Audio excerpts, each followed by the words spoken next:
What if we start to judge Napoleon by today's ethical or moral standards? The guy reintroduced slavery. He used brutal war tactics. But he also built schools and modernized France. Is it okay to grade him as a human being by the moral standards of 2025? And if you did, how would he score? Not just as a general and a leader, but as a human being. He was and is a complex and divisive character. People either absolutely love him or hate him. So in today's video, we'll put that to the test. Let's grade Napoleon, shall we? In the late 18th century, European warfare was rigid, formal, and dominated by aristocratic officers with little talent.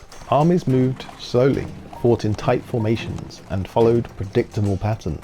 Then along came Napoleon, a young artillery officer with revolutionary ideas in revolutionary times. In 1793, revolutionary France was at war with Britain. And here at Toulon was Napoleon's first chance to impress. With his superior officer, Carteau, not knowing what to do with his artillery to help himself, he turned to an untried captain, Napoleon Bonaparte. The strength of the British Navy was making it very hard for the French to get rid of the British. And Napoleon's big idea was to move the artillery to a point where they could fire directly on the Navy. Lo and behold, he forced the British to abandon the harbour and abandon Toulon. Back in Paris, important people in the revolution started to take note of his name. This helped him to get promoted to Brigadier General at just 24 years old.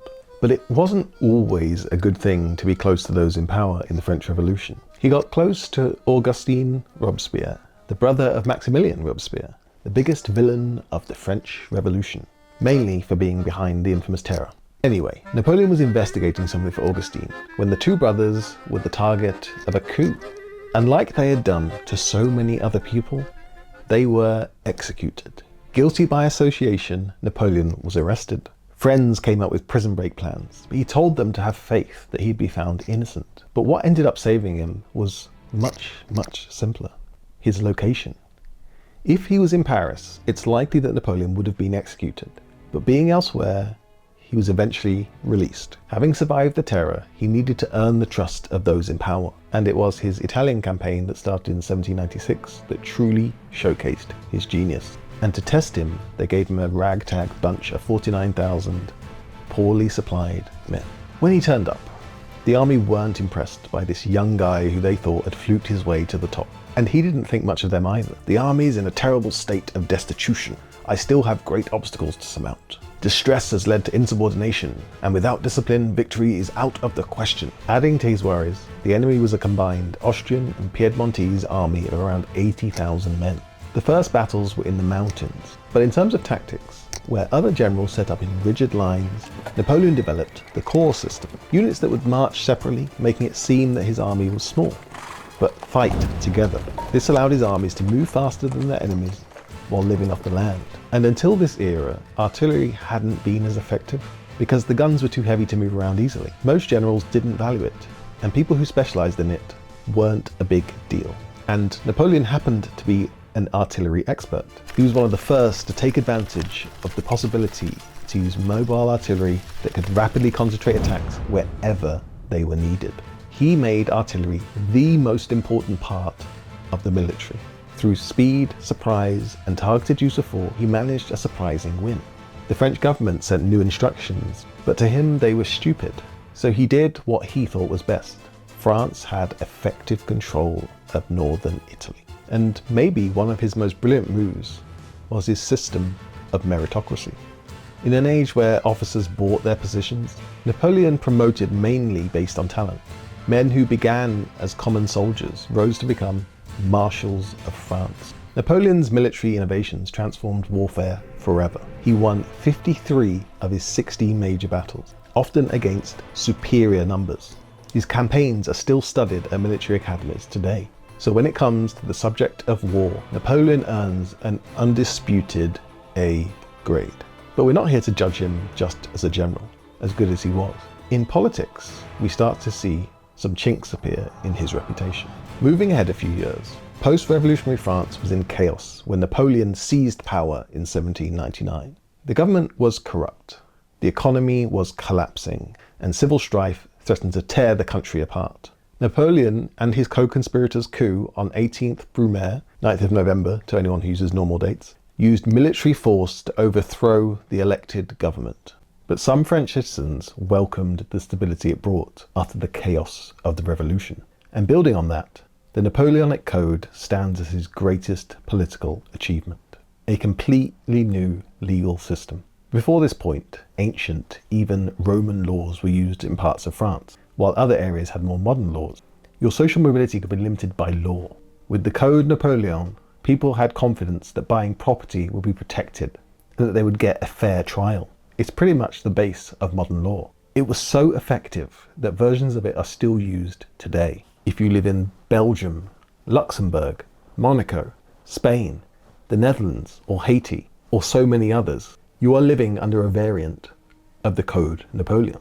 And Napoleon himself had this to say towards the end of his life. My real glory is not the 40 battles I won, for Waterloo's defeat will destroy the memory of as many victories. What nothing will destroy, will live forever, is my civil code. His educational reforms were also impressive. By establishing lycées, sorry, my French pronunciation is not great, France was one of the first places in the world to have secondary education. Sure, it was effectively private school, but it was a start. On top of that, he started a national university system. In short, Napoleon created a meritocratic path for talented citizens regardless of their birth.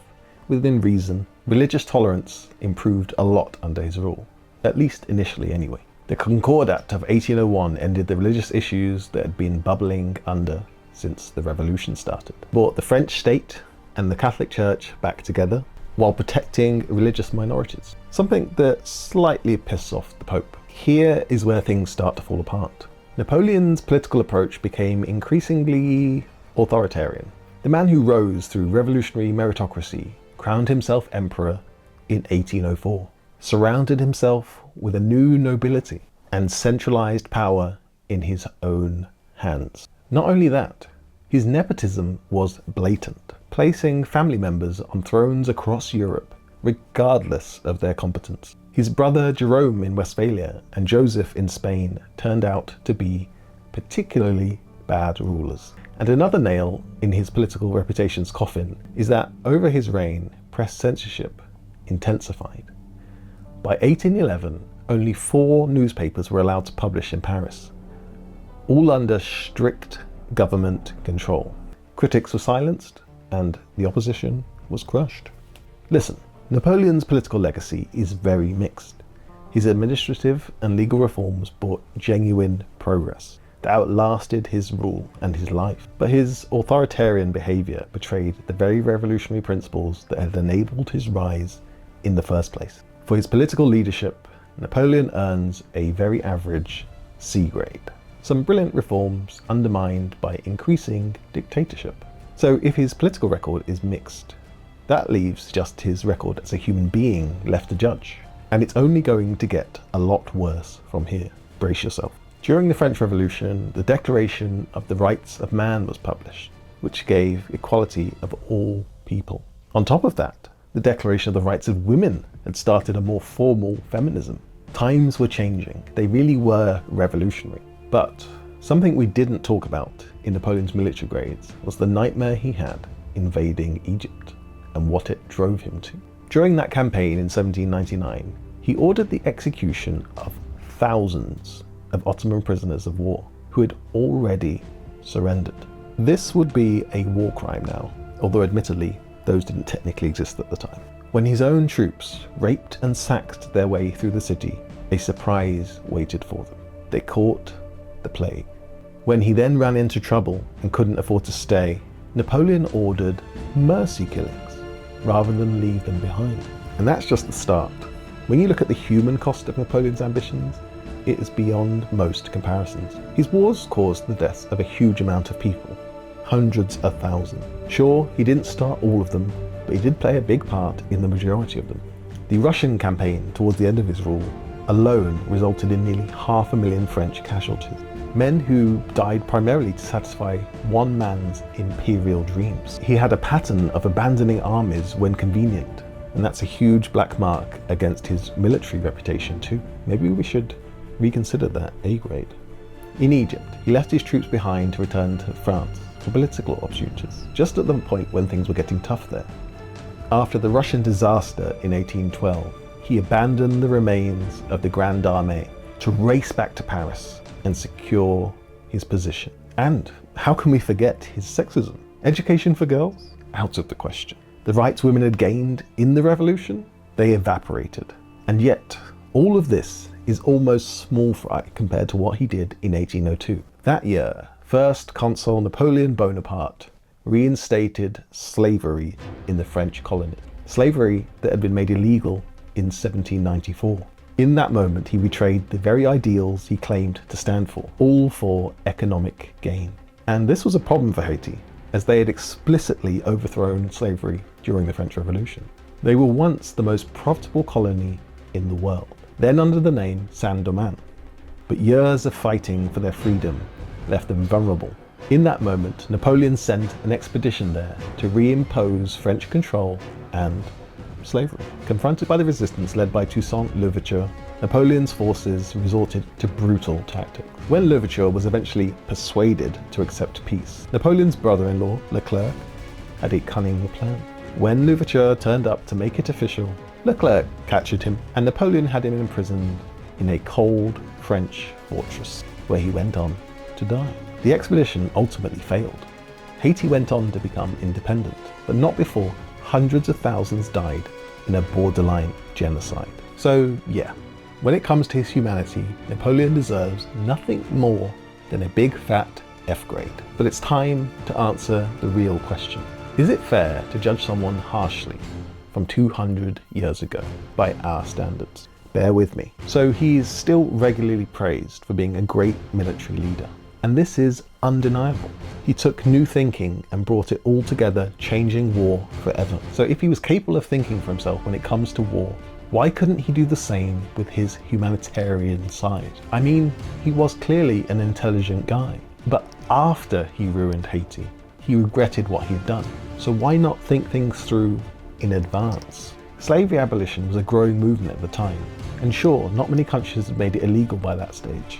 But he went in the complete opposite direction after France had already made it illegal. And when it comes to some of the decisions he made regarding his army, they were harsh at times, including abandoning them. But maybe you can cut him a bit of slack there based on the context. But despite all of that, I think it is possible to judge him however you want 200 years later. He was a product of his time, but he was also ahead of his time in so many ways. He just fell short by the standards of what we'd call a good person now. Like him if you like him. Hate him if you hate him. He's that kind of figure. But Napoleon didn't exist in a vacuum. He survived and thrived during one of the most chaotic events in history, the French Revolution. It was incredibly violent, with thousands sent to the guillotine to die. But was there something about the revolution itself that made all this violence inevitable? Watch this video I made, because I'm pretty sure you'll like it. See you later.